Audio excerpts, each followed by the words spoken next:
영국의 철학자 중에 제러미 벤담이라는 사람의 이름을 여러분 들어보셨을 것입니다. 이 사람은 법학자고 변호사인데 흔히 말하는 공리주의의 창시자 벤담이라는 사람이 있습니다. 이 사람이 옥스퍼드 대학에서 유명한 법학자로 또 철학자로 활동을 했는데, 이 사람이 남긴 말 중에서 여러분이 기억하는 말이 있습니다. 인생의 목적을 최대 다수의 최대 행복, 이것이 인생의 목적이다, 그렇게 말을 했습니다. 이러한 그의 말에 따르는 많은 사람들은 이 벤담의 사상을 받아들이고 어떻게 하면 최대 다수가 최대 행복을 누릴 수 있을까에 대해서 고민하면서 연구한 공리주의의 창시자로 알려져 있습니다. 여러분, 제가 오늘 설교 제목을 최소 기간의 최대 수복이다, 말도 안 되는 것 같은 말을 제가 만들었습니다. 최소 기간, 하나님 앞에서 가장 짧은 헌신을 통해서 가장 많은 복을 받은 사람이 누군가, 그것에 대해서 오늘 이 수복은 받을 숫자의 복복자, 하나님에게 복을 받았는데 이 사람이 많은 헌신을 하고 죽을 고생을 하고 정말 모든 것을 다해서 헌신해서 그렇게 해서 복을 받은 사람이 아니라 짧은 기간에 헌신해서 많은 복을 받았던 그런 사람이 나오기 때문에 최소 기간의 최대 수복자, 이런 어떤 의미로 설교 제목을 잡아보았습니다. 1980년도에 저희들이 젊은 시절이죠. 제3의 물결이라는 이름으로 엘빈 토플러라는 사람이 이제 제3의 물결이라는 책을 내면서 이제 일약 유명해지기 시작했죠. 지금부터 40년 전 얘기지만 엘빈 토플러가 그 당시에 미래 사회는 어디로 가는가 라는 것을 얘기하면서 미래 사회는 가정이 해체된다는 사실을 그때 미래학자로서 예측을 했습니다. 40년이 지난 지금 그 엘빈 토플러의 예언대로 가정은 지금 굉장히 많이 해체되는 상황 속에 놓여져 있다는 것을 우리는 알고 있습니다. 이것은 과거에는 구라파의 선진국의 유럽에 일어난 일이고 미국에서 있었던 일 같은데, 어느 순간에 우리 사회가 지금 우리에게 이 가정의 해체라는 당면의 문제가 다가왔다 하는 것을 생각할 수 있습니다. 결혼하는 청년들이 점점 더 줄어들고, 또 소수가 결혼하지만 이것도 이혼을 자꾸만 하게 되고, 이런 여러 가지 복잡한 문제로 인해서 가정이 지금 무너지는 상황에 와 있다라는 것은 40년 전 예언대로 이루어지고 있다는 것을 우리가 알 수가 있습니다. 심지어 젊은이들은 실험 결혼, 계약 결혼, 살아보고 결혼하자, 온갖 유행의 이 어떤 문제들이 발생하는 가운데 젊은이들이 출산을 하지 않아서 인구 절벽의 지금 위기 속에 놓여져 있다는 것도 우리는 알고 있습니다. 한마디로 말하면 가정은 지금 난장판이 되고 있는 상황이다. 하나님이 아담과 하와를 만드시면서 최초로 가정을 창조해 주셨는데 인간은 그 가정을 지금 완전히 해체시키고 문제 가운데 빠지고 있다, 그렇게 말하고 그렇게 볼 수가 있습니다. 이런 모습을 보면서 우리는 말세의 징조가 아닌가 하는 이 깨어 있음에 대한 생각을 해보아야 합니다. 저는 예전에 3년 전이죠. 그 세월호 사건이 있었을 때에 그 세월호 소유주였던 이제 구원파 유병헌 씨가 있었던 안성의 금수원이라는 곳 아시지 않습니까? 거기에 유병헌 씨가 도망가서 피해 있었고, 그래서 졸지에 이 안성 금수원이 유명한 하나의 장소가 되었는데, 밤낮 없이 한 석 달 정도 계속 그거를 집중적으로 보도했던 세월호 사건을 여러분 기억하실 것입니다. 저는 그 금수원을 뉴스를 통해서 보면서 그 금수원 입구에 걸려있던 현수막의 문구를 지금도 기억하고 있습니다. 그 문구가 여러분 무엇입니까? 김기춘 우리가 남이가, 그 말 써놨죠. 그 다음에 옆에는 김기춘 갈 때까지 가보자, 이런 말을 썼죠. 이제 청와대와 이 어떤 그 구원파가 정면 충돌을 하면서 이제 갈 때까지 가보자, 너 죽고 나 죽자 이거죠. 굉장히 무서운 말들이 있었는데, 갈 때까지 가보자, 이거는 끝을 보자 이거죠. 어쩌면 지금 우리 시대가 처한 상황이 바로 그런 상황이라는 거죠. 지금 끝을 볼 수 있는 상황, 끝에 가까워진 상황이 우리 가까이에 지금 오고 있다, 그렇게 생각하고 있습니다. 가정 파괴 현상은 지금 굉장히 끝을 볼 수 있는 상황까지로 치닫고 있는 이 위기 속에 우리가 살아가고 있다는 것입니다. 저는 오늘 5월 가정의 달을 맞이하면서 계속해서 지금 가정에 대한 설교를 하고 있습니다. 오늘 이제 올해 마지막 주일이지만 어쨌든 이 시대에 우리의 가정을 잘 지켜야 되겠다라는 일념 속에 여러분이 가정을 지키라는 의도에서 제가 계속해서 가정에 대한 말씀을 전하고 있습니다. 이런 무서운 시대, 끝을 보고 있는 이런 시대를 살아가는 우리 그리스도인들의 가정, 저와 여러분들의 가정은 안전한가? 우리의 자녀들은 하나님 안에서 안전하게 살고 있는가? 우리의 가정은 해체되거나 무너질 수 있지 않는가라는 그런 위기 가운데에서 나는 괜찮을까라는 생각을 다시 한번 도전할 필요가 있다는 생각입니다. 지금 많은 사람들은 새로운 정부를 향해서 기대감을 가지고 있어요. 새로운 정부는 좀 잘해주기를 기대하고 있습니다. 저도 새로운 정부에 대한 기대도 있고 새로운 정부가 잘 못할 거라는 어떤 예측도 지금 하고 있습니다.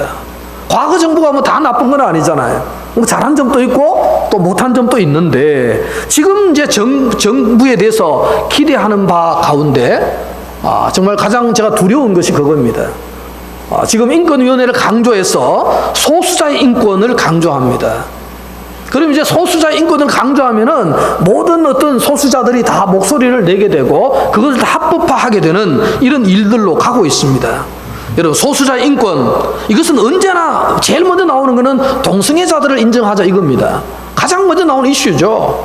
동성애를 인정해야 된다. 동성애자들은 소수자들이다. 보호해야 된다. 법이 그들을 보호해 주어야 한다. 이렇게 얘기를 합니다.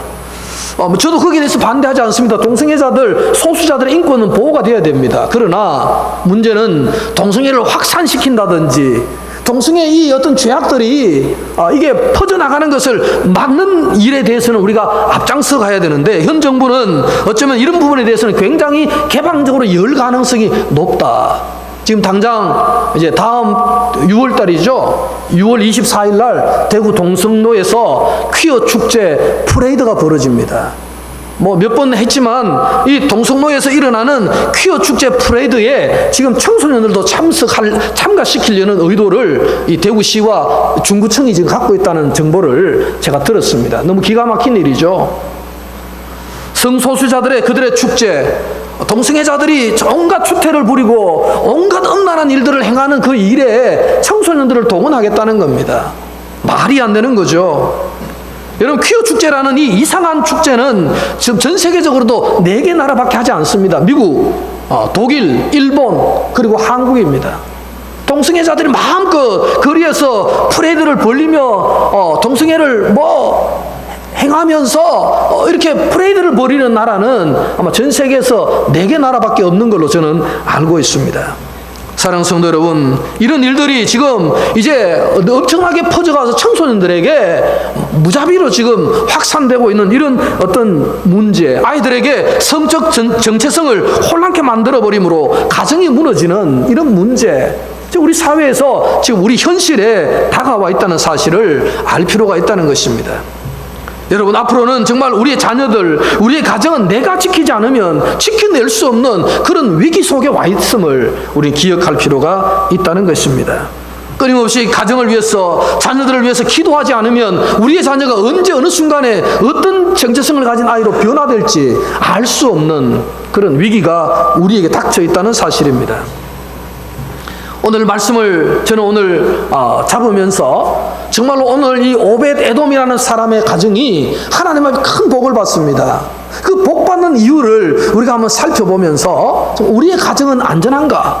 우리의 가정은 복 받을 짓을 하는가에 대해서 말씀을 잠깐 생각해 보려고 합니다. 오늘 본문을 이해하기 위해서는 먼저 법궤에 대해서 알아야 되죠. 여러분 잘 아는 상식으로 법궤는 뭡니까?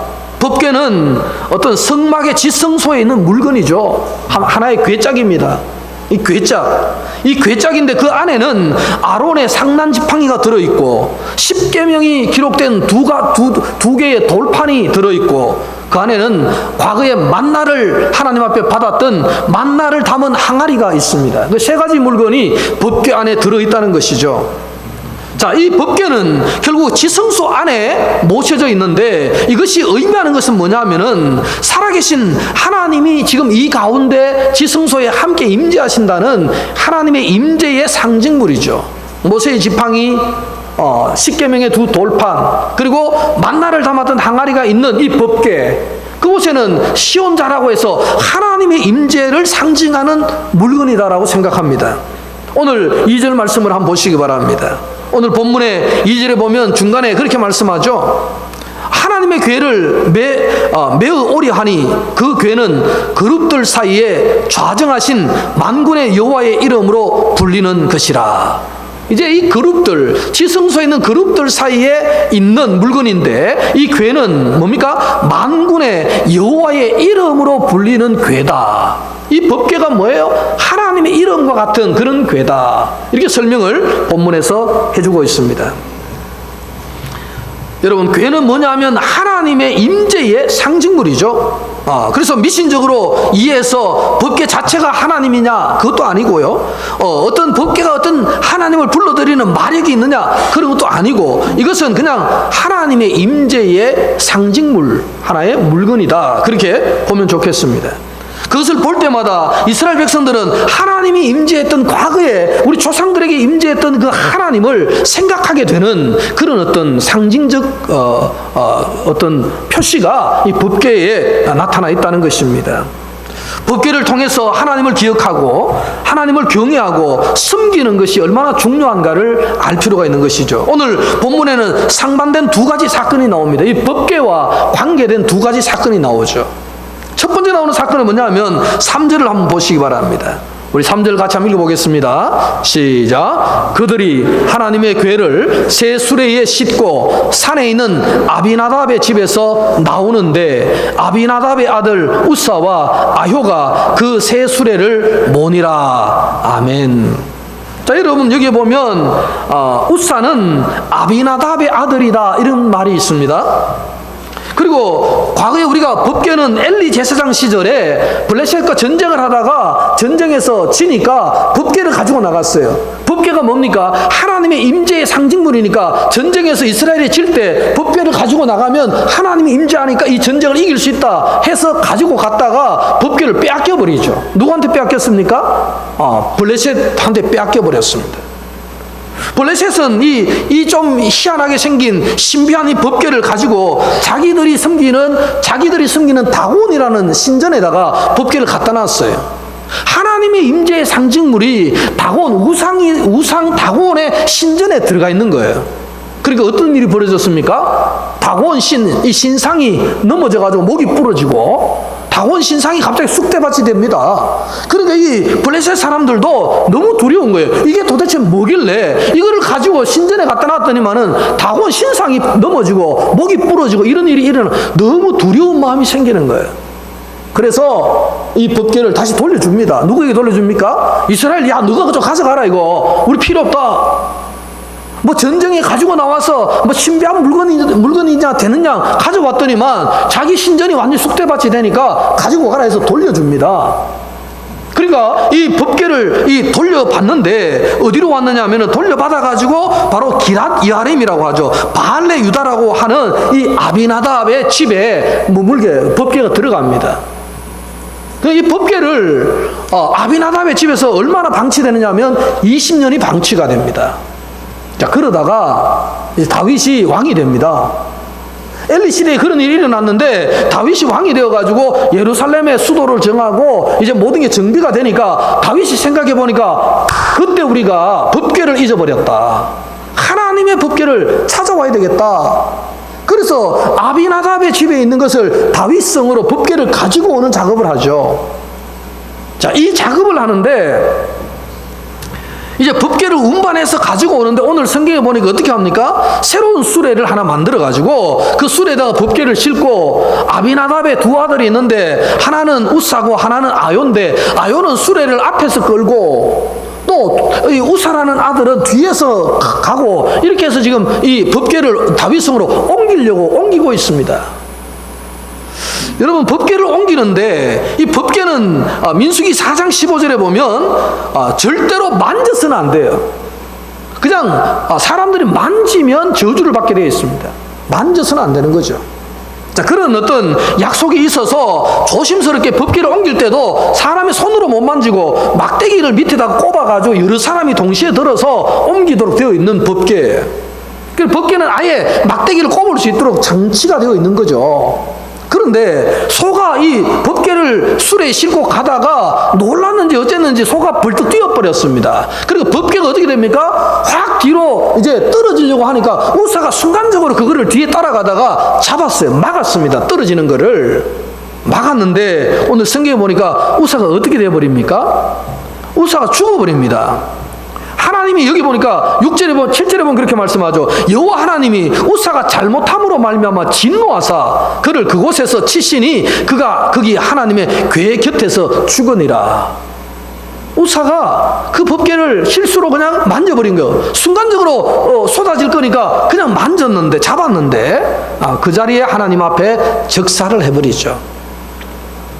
여러분, 문제는 이제 이때부터 시작이 됩니다. 이렇게 지금 좋은 일이잖아요. 다윗이 왕이 되어가지고 새로운 왕이 이제 법궤를 찾아가지고 지금 잘 모시려고 찾아가 오는 중간에 이런 사고가 난 거죠. 불상사죠, 불상사. 그러니까 이 법궤를 옮기는 사람이 그 자리에서만 죽어버리고 뭐 이런 일이 벌어지니까 다윗도 갑자기 뭐가 생깁니까? 두려움이 생기는 거예요. 왜냐하면 블레셋에 갔을 때 다곤의 신당에서 일어난 얘기도 들었죠. 그리고 지금 우사가 적사했다는 소리도 들었죠. 잘못하면 지금 법궤를 가지고 갔다가 누가 어떻게 될지 알 수 없는 두려움 속에 있는 겁니다. 자, 이때 지금 다윗은 곤란에 빠진 거죠. 이 사태를 어찌할꼬 이왕 옮기려고 시작은 했는데 옮기려니 너무 두렵고 돌려보내기도 이거 아들이 죽은 집에 또 돌려보내는 것도 그렇고 이 지금 난감한 입장에 빠지게 된 것입니다. 자, 그럴 때 오늘 성경에 보면 이제 그 법궤가 어떻게 되느냐, 그게 이제 오베데돔이라는 사람이 있습니다. 오베데돔 11절에 보시면 이렇게 말씀하죠. 여호와의 궤가 가드 사람 오베데돔의 집에 석 달을 있었는데 이렇게 말합니다. 그리고 갑자기 법궤를 다윗 성으로 가져오지 아니하고 어디로 보냈습니까? 가드에 있는 오베데돔이라는 사람의 집에 보냅니다. 뭐 오베데돔은 좋아서 받았겠습니까? 뭐 다윗이 안 가져가려는 거 내가 가져가겠습니다. 이렇게 가져갔다기보다는 오베데돔은 평상시에 이 법궤에 대한 인식이 있었고 하나님의 임재에 대한 느낌을 알고 있는 사람이라 아주 그냥 오베데돔이 가져오고 싶다고 자기 집에 갖다 놓을 것도 아닌 것 같고 가족들이 아마 분명히 의논을 한 끝에 지금 상황이 너무 나라 상황이 어려워졌으니 이 법궤를 우리 집으로 모시면 어떻겠는가. 아마 성경에 나오지 않아요. 이 얘기는. 성경에는 직설적인 언급은 없지만 유추를 해보면 그런 어떤 생각이 듭니다. 오베데돔의 가족들이 이 상황을 수습하기 위해서 자기 집으로 모시고 갑니다. 여러분, 그런데 놀라운 일이 벌어집니다.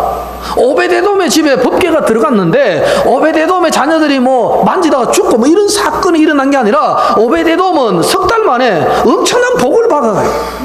집이 막 잘 되기 시작합니다. 갑자기 법궤 하나 모셨는데 막 집이 잘 돼요. 오늘 성경에 보면은 이 석 달 만에 한마디로 갑부가 돼버립니다. 여러분, 석 달 만에 어떻게 갑부가 됩니까? 요세푸스라는 이 역사학자는 오베데돔의 집에 법궤가 석 달 머물렀는데 그 동네에서 최고 부자가 되었다라고 그 설명을 하고 있어요. 그 정도로 된다면 어떠냐 이거죠. 굉장히 이제 안심이 되는 거잖아요. 여러분, 오늘 우리의 가정이 복을 받고 안전하기 위한 중요한 비결은 뭐냐? 오베데돔이 했던 그 법궤를 모시는 것이 아니라 법궤 속에 임재하시는 하나님의 임재를 가정으로 가져오는 거예요. 하나님이 어디에 임해야 된다고요? 가정에 임하셔야 돼요. 하나님이 가정에 임하는 가정은 뭘 받는다고요? 복을 받는다는 겁니다. 여러분의 가정에 하나님의 임재가 충만하기를 축원합니다.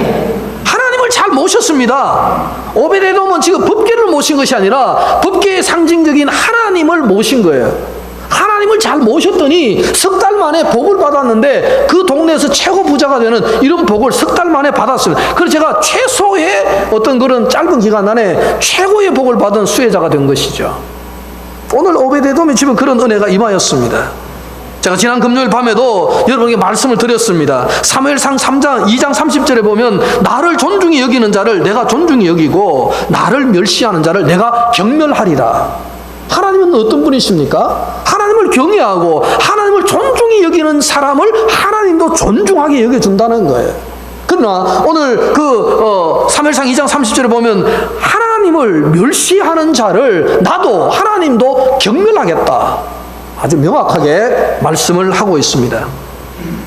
지난 금요일에 우리가 말씀을 보았는데 욥기 28장에 보면 하나님께서 사람에게 말씀하셨는데 보라 주를 경외함이 지혜요 악을 떠남이 명철이니라. 지혜가 뭐라고요? 주를 경외하는 것이 지혜다. 그리고 죄를 떠나는 것이 뭡니까? 명철이다. 명확하게 욥은 설명합니다. 여러분, 이 세상에서 최고의 지혜는 뭐냐? 하나님을 경외하는 거예요. 하나님의 임재를 누리는 거예요. 오늘 오베데돔은 법궤를 모셨다기보다는 하나님의 임재를 사모하여 자기 집으로 모셨는데 그 결과가 너무 큰 축복으로 나타났다. 이렇게 성경은 말씀을 하고 있습니다. 사랑하는 성도 여러분, 주를 경외함이 진정한 복이심을 깨달으시기를 축원합니다. 자, 여러분, 우사가 죽었습니다. 우사가 죽으니까요 두려워하죠. 9절을 우리 한번 보겠습니다. 9절. 자, 다 같이 한번 읽어보겠습니다. 9절 시작. 다윗이 그날에 여호와를 두려워하여 이르되 여호와의 괴가 어찌 내게로 오리요. 예, 정말 다윗은 놀랐죠. 우사가 죽으니까요. 아이고 이게 우리 집에 오면 안 된다. 이거 큰일 났다 지금. 어찌 나에게 오리요. 이렇게 말을 하잖아요.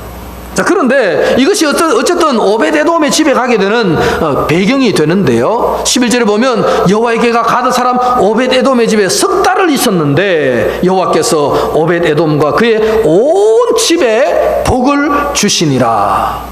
석 달이 있었는데 복을 주셨다는 거죠. 오베데돔 너만 잘 되라 이거 아니에요. 오베데돔과 온 집에 뭘 주셨다? 복을 주셨다.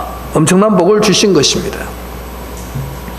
여러분, 오늘 말씀드린 대로 이 법궤는 하나님의 임재의 상징물입니다. 동시에 신약을 살아가는 우리가 볼 때는 예수 그리스도의 상징물이죠. 십자가와 같은 상징입니다. 자, 그런데 그 법궤, 그 그리스도의 십자가 희생을 마음속에 잘 모셨더니 하나님의 은총이 내려오더라. 오늘 오베데돔 우리에게 분명하게 말씀합니다. 여러분, 오늘 오베데돔의 집안은 오늘 온 집안이 복을 받은 걸 보니까 오베데돔 혼자 결정하기보다는 가족들이 이 법궤를 우리가 모시자 그렇게 결정하고 그렇게 결정했을 때 이런 은혜를 얻게 되었다 말씀합니다.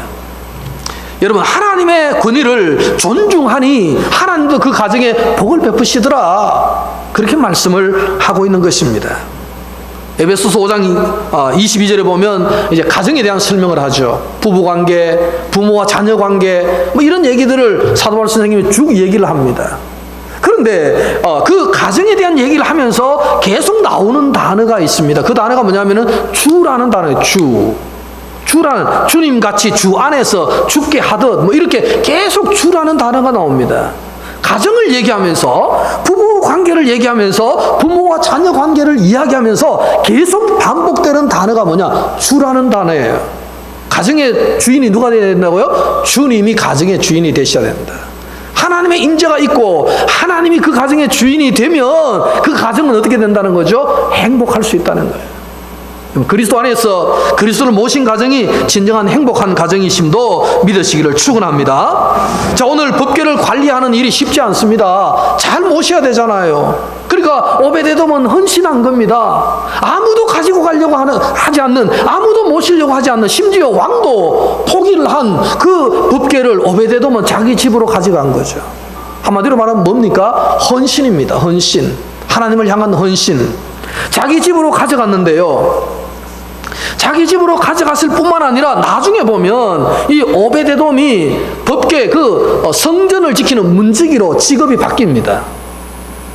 뭐로 바뀐다고요? 성전을 지키는 그 문지기가 됩니다. 역대상에 보면 오베데돔은 성전을 지키는 문지기였더라고 계속 나오거든요. 오베데돔은 나중에 직업이 법궤를 따라가는 거예요. 직업이 바뀔 정도로 된 겁니다. 시편 84편 10절에 보면 우리가 잘 아는 말씀이 있습니다. 주의 궁정에서의 한 날이 다른 곳에서의 첫날보다 나은저 악인의 장막에 사는 것보다 내 하나님의 성전 문지기로 있는 것이 좋사오니. 여러분, 세상에서 출세하는 것보다, 세상에서 첫날을 사는 것보다 주의 궁정에서, 그죠? 한 날이 다른 곳에서 첫날보다 나는 낫다. 그러면서 하는 말이 악인의 장막에 사는 것보다는 하나님의 성전 문지기로 있는 것이 좋다. 그거를 실제로 체험한 사람이 누구냐? 오베데돔이에요. 놀랍지 않습니까? 이 시편에 이 말이 우연히 나온 말이 아니라는 것입니다. 이것은 이미 오베데돔의 삶을 통해서 증명된 얘기잖아요. 하나님의 문지기로 평생을 삽니다, 오베데돔이. 그것은 뭘 말하죠? 하나님을 향한 헌신자였다. 헌신을 했다는 거죠. 우리가 잘 아는 아브라함은 창세기 22장에 보면 독자 이삭도 아끼지 아니하고 하나님께 헌신했습니다. 그럴 때 뭐가 되죠? 믿음의 조상이 됩니다. 오늘 오베데돔은 법궤를 모시고 하나님의 임재를 경험하는 가정을 만들므로써 평생 하나님의 성전의 문지기로 살아가게 되는데, 그것이 뭐냐? 오베데돔의 헌신의 결과였다는 것입니다. 여러분, 3개월밖에 안 모셨어요. 그런데 오늘 오베데돔의 집에는요, 복이 많았습니다. 제일 먼저 받은 복이 뭡니까? 평강을 받았어요. 이 성전이, 이 법궤가 있는 동안에 오베데돔의 집에는 아무런 일이 일어나지 않았습니다. 마음이 오히려 더 평안이 있었다는 거죠. 오늘 12절에 보면 그 집과 그의 모든 소유의 복을 받았다. 하나님이 물질적으로도 엄청난 복을 주셨다는 거죠. 마음의 평강뿐만 아니라 물질의 복도 받았다는 것입니다. 마치 창세기 39장 5절에 보면 요셉이 보디발의 집에 가니까 하나님이 요셉으로 말미암아 보디발 집 전체에 복을 주셨더라. 이거와 같은 거죠. 법궤가 오베데돔의 집에 들어가니까 오베데돔과 그의 모든 가족들이 큰 복을 받았더라. 똑같은 말이에요. 미국에 우리가 잘 아는 백화점 왕 있습니다. 그 이름 여러분 존 워너메이커라는 사람을 들어서 잘 아시죠? 이 사람이 이런 말을 했습니다. 31살 때 재벌이 되어가지고 미국에서 제일 큰 백화점을 만들었는데, 이 사람이 이런 자서전에 이런 얘기를 했습니다. 나의 재산, 당시에 200억 달러 정도 되는 재산인데요, 나의 재산 200억 달러 중에서 가장 비싼 재산은 11살 때 11세 시골 소년일 때 월부로 2달러 75센트에 산 빨간 가죽 성경이다.